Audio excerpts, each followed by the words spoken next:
বৃষ্টি কি অস্ট্রেলিয়াকে বাঁচিয়ে দিয়েছিল নাকি ইন্ডিয়াকে বাঁচিয়ে দিয়েছিল? খেয়াল করে দেখেন ৯.৪ ওভারে যেখানে ৯৭ রান ১ উইকেট, এটা কিন্তু যে কোনো দিন যে কোনো দল কিন্তু গ্রহণ করে নেবে। ইন্ডিয়া কিন্তু ভালো একটা স্টার্ট এনে দিয়েছিল। আপনি যদি খেয়াল করে দেখেন অভিষেক শর্মা তিনি কিন্তু শুরুর দিকে কয়েকটা বল তিনি মিস করেছেন, কিন্তু যে কয়েকটা বল তার ব্যাটে লেগেছিল দুর্দান্ত কিন্তু কালেকশন হয়েছিল। সুতরাং বুঝতেই পারতেছেন আজকের ম্যাচে কিন্তু তিনি মুখিয়ে থাকবেন এমসিজির মাঠে তিনি যেন একটা বড় রান করতে পারেন। দেখেন দুর্দান্ত একটা পার্টনারশিপ কিন্তু হয়েছিল শুভমন গিল প্লাস হচ্ছে ক্যাপ্টেন সূর্যকুমার যাদবের সাথে। সূর্যকুমার যাদবের কথা কি বলবেন, তিনি জশ হাজারউডের বলে দ্বিতীয় বলে তিনি যেভাবে পরাস্ত হয়েছিলেন, আনপ্লেয়েবল একটা ডেলিভারি, এরপরে বলে তিনি যেভাবে একটা ফুল শট মারলেন, মানে পিক আপ শট মারলেন, দুর্দান্ত একটা ছক্কা ছিল ভাই, দেখার মতো একটা শট ছিল। এই ধরনের শট কিন্তু কালেবদ্র হয়, ৯২ মিটারের ছক্কা ছিল। সুতরাং বুঝতেই পারতেছেন তিনি যেভাবে পেস করতে পারেন। ১২ বলে ১১ রান ছিলেন এক সময়, তিনি ২৪ বলে ৩৯ করে কিন্তু যখন বৃষ্টি নামে তখন কিন্তু মাঠ ত্যাগ করেন। সুতরাং বুঝতেই পারছেন তিনি কোনভাবে খেলাটাকে সামনের দিকে এগিয়ে নিতে পারেন। শুভমন গিল কি বলবেন ভাই, আমি গত ভিডিওতেও বলেছিলাম তার প্রশংসা না করার কোনো উপায় নেই। তিনি যেভাবে শট খেলতে পারেন, তার যে রিচ, তার যে হাইট, এই হাইটের কারণে তিনি একদম বলের ডাব প্রান্তে চলে যান। এই কারণে কিন্তু তিনি পুল শট বলেন, কাভারের উপর দিয়ে বলেন, স্ট্রেট বলেন, সকল দিকে তিনি শট খেলতে পারতেছেন। তার কাছে এত পরিমাণ শট রয়েছে, এমনকি বিরাট কোহলি একটা উদাহরণ কিন্তু আমি গত ভিডিওতে দিয়েছিলাম যে বিরাট কোহলি যখন ওডিআই ম্যাচের প্রাইম ফর্মে ছিলেন, তিনি যখন ৩০ থেকে ৪০ মিনিট ক্রিজ থাকতে পারতেন, তার কিন্তু ৩০ থেকে ৪০ রান হয়ে যেত। বিপক্ষ দল কিন্তু বুঝতেই পারতো না, ঠিক একই কাজটি কিন্তু করতেছেন শুভমন গিল। সুতরাং বুঝতেই পারছেন আজকেও যে তারা ভালো খেলবে সেটা কিন্তু বলার অপেক্ষা রাখে না।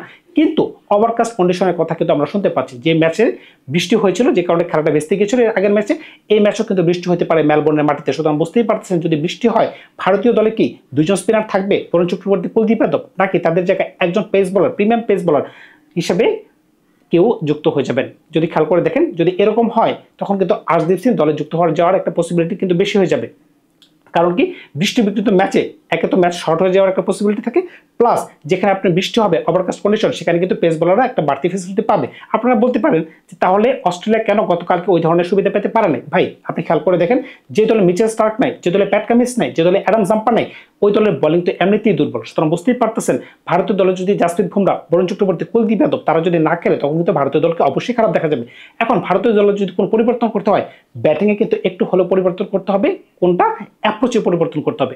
কারণটা কি খেয়াল করে দেখেন, আমরা আইপিএলে যে ধরনের মাঠ খেয়াল করে থাকি বা ইন্ডিয়াতে যে ধরনের মাঠ খেয়াল করে থাকি, বাউন্ডারি কিন্তু ৬০ থেকে ৭০-এর মাঝখানে থাকে, সর্বোচ্চ ৭০, কোনো দিকে ৫০ থাকে, ৫২ থাকে, ৫৫ থাকে। কিন্তু এমসিজি বিশ্বের অন্যতম বড় একটা মাঠ, যেখানে আপনাকে ছক্কা মারতে হলে ৮০ মিটার আপনাকে অতিক্রম করতে হবে।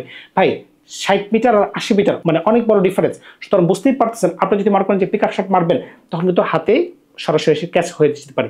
এই ধরনের চিন্তায় কিন্তু ভারত করতে পারে, যেহেতু অস্ট্রেলিয়ার মাটিতে খেলা, অস্ট্রেলিয়া কিন্তু ওই ধরনের গ্রাউন্ডে খেলা অভ্যস্ত, তাদের মাসেল পাওয়ারও বেশি। আপনি দেখেন টিম ডেভিড যখন এই ধরনের ছক্কা মারার চেষ্টা করবেন, কিংবা অন্য কোনো ব্যাটসম্যান যেমন মার্ক স্টয়নিস, তাদের গায়ে কিন্তু অতি পরিমাণ শক্তি, বা ট্রাভিস হেড বলেন বা মিচেল মার্শ বলেন, তাদের কিন্তু মাসেল পাওয়ার বেশি। সেই কারণে কিন্তু তারা একটা এক্সট্রা ফেসিলিটি পাবে যেটা ভারতীয় ব্যাটসম্যানরা নাও পেতে পারে। কিন্তু আবার যদি মনে করেন যদি শুভমন গিলের ব্যাটে বল লাগে, কিংবা সূর্যকুমার যাদবের ব্যাটে বল লাগে, কিংবা অভিষেক শর্মার ব্যাটে ওই ধরনের বল লাগে, তখন কিন্তু কোনো মাঠে কিন্তু বড় হবে না। টাইমিংও একটা বড় জিনিস। কিন্তু আমার কাছে কেন জানি মনে হচ্ছে ভারতীয় দল একটু হলেও পরিবর্তন দরকার। কারণটা কি, এমসিজির মাঠে আপনি যদি খেয়াল করে দেখেন ৫ নম্বরে যিনি ব্যাটিং করতে নামবেন সঞ্জু স্যামসন, তিনি কিন্তু ওপেনিং ব্যাটসম্যান, তিনি কিন্তু ৫ নম্বরে এসে ওই ধরনের ইনিংস খেলার সুযোগই পাচ্ছে না। এটার পেছনে কারণ কি দেখেন, ভারতের উপর থেকে যেভাবে স্টার্ট এনে দিতে পারে, প্রথম টি-20 কথাই দেখেন ৯ ওভার ৪ বলে তারা ৯৪ রান করে ৯৭ রান করতে পারছে এক উইকেটে। এখানে কিন্তু তারা তিনজন যেভাবে ব্যাটিং করতে পারছে, নিচের দিকে কিন্তু ব্যাটিং আসে না, সেই কারণে তাদেরকে ওই ধরনের খেলা খেলতেই হয় না। এখন ধরেন এমসিজির মাটিতে টপ করে উপর থেকে ২টা থেকে ৩টে উইকেট পড়ে গেল, তিনি কিভাবে ইনিংসটাকে পেস করে দেবেন? কারণ কি তিনি তো নতুন বলটা পাচ্ছেন না। পুরান বলে কিন্তু তাকে আমরা দেখি নাই যে তিনি কোন ধরনের খেলা খেলতে পারেন। তার খাতে কিন্তু ৩টা সেঞ্চুরি রয়েছে। আমি কিন্তু বলতেছি সঞ্জু স্যামসনের কথা। তিনি যদি ভালো খেলতে না পারেন তখন কিন্তু ইন্ডিয়া কিন্তু ফেসে যেতে পারে। তবে সবচেয়ে চিন্তার বিষয় হচ্ছে হার্দিক পান্ডিয়া যে এই সিরিজে নাই, এটার অভাব কিন্তু কোনোভাবেই ভারত পূরণ করতে পারতেছে না। আপনি খেয়াল করে দেখেন গতকাল যদি ৫ ওভার একটা ম্যাচ হতো, ইন্ডিয়া কিন্তু ফেসে যেত। কারণ কি শিবম দুবের একটা ওভার, নাকি অক্ষর প্যাটেলের একটা ওভার, ধরেন বরুণ চক্রবর্তী, কুলদীপ যাদব তারা দুজনে ২টা ওভার করতে পারতেন, কিন্তু শিবম দুবের একটা ওভার কিন্তু হাই রিস্ক হয়ে যেত। কারণটা কি, এই একটা মাঠে যদি শিবম দুবের একটা ওভার করতে হতো তখন কিন্তু অস্ট্রেলিয়ানরা একদম তার উপর চড়া হয়ে যেত, কিংবা অক্ষর প্যাটেলও যদি একটা ওভার করতে হতো, এটা কিন্তু খুব রিস্ক হয়ে যেত। কিন্তু যদি হার্দিক পান্ডিয়া খেলতে পারতেন, হার্দিক পান্ডিয়া আপনি দেখেন ২০২৪ যে টি-20 বিশ্বকাপ তারা জিতেছিল, ওইখানে খেয়াল করে দেখেন সাউথ আফ্রিকার সাথে তিনি কোন ধরনের পারফরমেন্স দিয়েছিলেন শুধুমাত্র ফাইনাল ম্যাচে। এছাড়াও তো তার অগণিত পারফরমেন্স ওই ধরনের আছেই। সুতরাং বুঝতেই পারতেছেন তিনি কিন্তু উপর থেকে আপনাকে মিনিমাম 2টা ওভার দিতে পারবেন, এমনকি ডেতে একটা ওভার কমন দিতে পারবেন। তার মানে কি আপনি তার কাছ থেকে 3টে ওভার কিন্তু কমে নিতে পারতেছেন, যেটা আপনি শিবম দুবের কাছ থেকে নিতে পারতেছেন না, কিংবা আপনি হইতে পারে অস্ট্রেলিয়ান কন্ডিশনে আপনি অন্য কারো কাছ থেকে নিতে পারতেছেন না, সেটা হার্ষিত রানা হোক কিংবা অক্ষর প্যাটেল হোক। এখন ভারতীয় দলের যেই ধরনের স্পিনের ভান্ডার, এখন ভারতীয়রা অবশ্যই চিন্তা করতেছে 2026 বিশ্বকাপ ইন্ডিয়ার মাটিতে হবে, শ্রীলঙ্কার মাটিতে হবে, এশিয়ান কন্ডিশনে হবে। কিন্তু ভাই আপনারা তো এখন খেলতেছেন অস্ট্রেলিয়ান কন্ডিশন। এই দলে যদি 3জন বলারকে দিয়ে আপনি যদি 12 ওভার আশা করেন, কুলদীপ যাদব, বরুণ চক্রবর্তী এমনকি অক্ষর প্যাটেল, সেটা কিন্তু একটু ঝামেলায় আপনাদেরকে ফেলে দিতে পারে বলে আমার ব্যক্তিগত মতামত হচ্ছে, আবার নাও পড়তে পারে। সুতরাং বুঝতেই পারতেছেন আমি কিন্তু চাই যে দলে একটা পরিবর্তন আসুক। সেটা কোনটা? সেটা হচ্ছে আর্শদীপ সিং কোনো একজন অলরাউন্ডারের জায়গায় বলতে পারেন বা স্পিনারের জায়গায় বলতে পারেন, যেন তাকে জায়গা দেওয়া হয়। সেটা হচ্ছে আমার ব্যক্তিগত মতামত। আপনারা কিন্তু সেটাও আমার সাথে একটু একমত কিনা সেটা কিন্তু আমাকে কমেন্টস করে জানাতে পারেন। তবে আপনারা যদি বলেন অস্ট্রেলিয়া দলটা নেহাত খারাপ, আমি কিন্তু একমত না। খেয়াল করে দেখেন, ট্রাভার্স হিড এই একজন প্লেয়ার কিন্তু একাই 100। দেখেন 2023 সালে যে বিশ্বকাপটা হয়েছিল, তিনি যদি ফাইনালে সেঞ্চুরি করতে না পারতেন তাহলে কিন্তু এত সহজভাবে কিন্তু ভারতকে কিন্তু তারা হারাইতে পারতো না। আবার দেখেন 2022 সালে WTC ফাইনালে তিনি যে একটা সেঞ্চুরি করেছেন, ভাই তিনি কিন্তু ইন্ডিয়াকে পেলে যেভাবে চড়াও হয়ে পড়েন, সুতরাং বুঝতেই পারতেছেন এই যে বৃষ্টির বিরুদ্ধে ম্যাচে ভারত 9 ওভারে 57 রান করে যে ক্ষিপ্ত হয়েছিল, মানে তারা যে ভালো খেলেছিল, কিন্তু খেলা যদি চলতো, তারা যে কোন ধরনের খেলা খেলতে পারতো, আসলে তো আমরা অস্ট্রেলিয়া খেলা দেখি নাই। ম্যাচ যদি শেষ না হয় তাহলে আপনি কোনোভাবেই বলতে পারবেন না যে ওই দল ভালো খেলেছে বা ওই দলের জেতার সম্ভাবনা ছিল। যদি ম্যাচ পুরোটা গড়ায় তখনই আমরা বলতে পারতাম যে অস্ট্রেলিয়া ভালো খেলেছে বা ইন্ডিয়া খুবই ভালো খেলেছে বা ইন্ডিয়া খারাপ খেলেছে, অস্ট্রেলিয়া খারাপ খেলেছে। সুতরাং বুঝতেই পারতেছেন যেটা হয় নাই ওইটা নিয়ে বেশি কথা বলার কোনো সুযোগ নেই। এখন আজকে যদি ফুল ম্যাচ হয় তখন কিন্তু এই দলটা কিন্তু ভালো খেলবে। দেখেন মিচেল মার্শ দুর্দান্ত খেলতে পারতেছে, নিচে টিম ডেভিড আছে, কিন্তু বোলিংটা একটু তাদের একটা ইস্যু রয়ে গেছে। জশ হ্যাজেলউডকে ছাড়া ওই ধরনের বোলিং কিন্তু আমি খুঁজে পাচ্ছি না। তবে নেথান এলিসও কিন্তু টুকটাক বোলিং করতে পারতেছেন, কিন্তু কোনাম্যানের মতো বলারকে দিয়ে আসলে ওই ধরনের কিছু আশা করা যাচ্ছে না, যেখানে অ্যাডাম জাম্পারকে প্রয়োজন, যেখানে মিচেল স্টার্ককে প্রয়োজন, যেখানে প্যাট কামিন্সকে প্রয়োজন। বাদ দিলাম এই কথা, কিন্তু তাদের ব্যাটিংয়ে কিন্তু 3 নম্বর ব্যাটিং স্পটটা কিন্তু খুব ইম্পর্টেন্ট।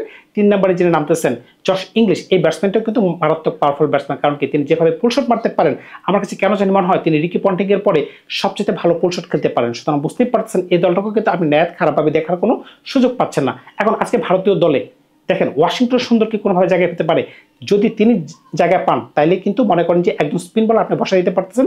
সেটা হতে পারে বরুণ চক্রবর্তী, সেটা হতে পারে কুলদীপ যাদব। তার জায়গায় যদি আপনি ওয়াশিংটন সুন্দরকে ঢোকান তাহলে কিন্তু তিনিও আপনাকে 2 থেকে 3 ওভার এনে দিতে পারতেছেন, প্লাস একটা বাড়তি একটা ফেসিলিটি পাচ্ছেন কি তিনি ব্যাট করতে পারতেছেন। আপনি একটা বড় মাঠে যখন খেলবেন, যখন 4 ছক্কা মারতে যাবেন, তখন আপনার উইকেট পড়তে পারে, সেটা ন্যাচারাল ভাবেই কিন্তু পড়বে। তো ওই হিসাব করলে কিন্তু আপনি একজন বাড়তি ব্যাটসম্যান কিংবা একজন বাড়তি বলার যেটা আপনার সাথে পরিস্থিতির সাথে অনুকূলে যায়, সেটা কিন্তু বাধ্যতামূলক হয়ে যাচ্ছে। সুতরাং বুঝতেই পারতেছেন আজকের দলে হয়তোবা অক্ষর প্যাটেল না, মানে ওয়াশিংটন সুন্দর দলে ঢুকতে পারে বরুণ চক্রবর্তীর জায়গায়, কিংবা বরুণ চক্রবর্তীর জায়গায় প্রিমিয়ার পেস বোলার হিসেবে আর্শদীপ সিং দলে ঢুকতে পারে। এছাড়া তেমন কোনো পরিবর্তন কিন্তু আমি খেয়াল করতে পারতেছি না। তবে হার্দিক পান্ডিয়ার অভাব কিন্তু সবাই কিন্তু অনুভব করবে। আর যদি উপর থেকে যদি গতকালের মতো যদি যেটা অভিষেক শর্মা এনে দিয়েছিলেন, যেটা শুভমন গিল এনে দিয়েছিলেন, সেটা তাদের ক্যাপ্টেন স্কাই এনে দিয়েছিলেন, যদি ওই ধরনের স্টার্ট যদি ভারত আজকেও কন্টিনিউ করতে পারে তখন কিন্তু তাদেরকে দমিয়ে রাখাটা কিন্তু খুব কঠিন হয়ে যাবে। ভারত আগে ব্যাটিং করুক আর পরে ব্যাটিং করুক, যদি একটা ব্যাটিং পিচ হয়, ভারতের ব্যাটিং কিন্তু ডিস্ট্রাকটিভ একটা ব্যাটিং, সুতরাং বুঝতেই পারতেছেন ব্যাটিং দিয়ে কিন্তু তাদেরকে আটকানো যাবে না। আর যদি বোলিং ফ্রেন্ডলি একটু পিচ হয়, যদি একটু পিচ থেকে যদি টার্ন আনার যদি সুযোগ থাকে, তখন কিন্তু ভারতীয় বলাররা কিন্তু যে কোনো সময় যে কোনো দলকে একদম শুয়ে ফেলবে ভাই। কারণটা কি, তাদের স্পিন কিন্তু খুবই ডেঞ্জারাস। আপনি এক কুলদীপ যাদবের ঝামেলা শেষ করতে পারবেন না, তার বল যদি আপনি হাত থেকে পিক করতে না পারেন তখনই কিন্তু আপনি ফেসে যাবেন। এটা যে কোনো দলের ক্ষেত্রেই হোক। সুতরাং বুঝতেই পারতেছেন সেটা কুলদীপ যাদব হোক আর সেটা অক্ষর প্যাটেল হোক, এমনকি ওয়াশিংটন সুন্দর হোক, বরুণ চক্রবর্তী আজকে খেলবেন কিনা সেটা আমি বলতে পারতেছি না। কারণ হচ্ছে আমার কাছে কেন যেন মনে হচ্ছে যেহেতু মাঠে বৃষ্টি হওয়ার একটা পসিবিলিটি আছে, বৃষ্টির কারণে হয়তো বা বরুণ চক্রবর্তীর জায়গায় আর্শদীপ সিংকে জায়গা দেওয়া আজকে লাগতে পারে। কারণ যদি ম্যাচ ছোট হয়ে যায় তখন কিন্তু ভারতের বোলিং দিয়ে একটু প্রবলেম হতে পারে। আশা করি আপনারা বুঝতে পারছেন যে দলের যদি পরিবর্তন হয় এটি হচ্ছে পরিবর্তন। ধন্যবাদ সবাইকে, ভালো থাকবেন আপনারা অবশ্যই বলতে পারেন যে কে আজকে জিততে পারে। তবে আমি আজকে চলে যাচ্ছি ভারতের সাথে, কারণটা কি ভারতের পাল্লা আজকে আমার কাছে ভারী মনে হচ্ছে। ধন্যবাদ সবাইকে, ভালো থাকবেন আপনারা, বিদায় নিলাম আজকে।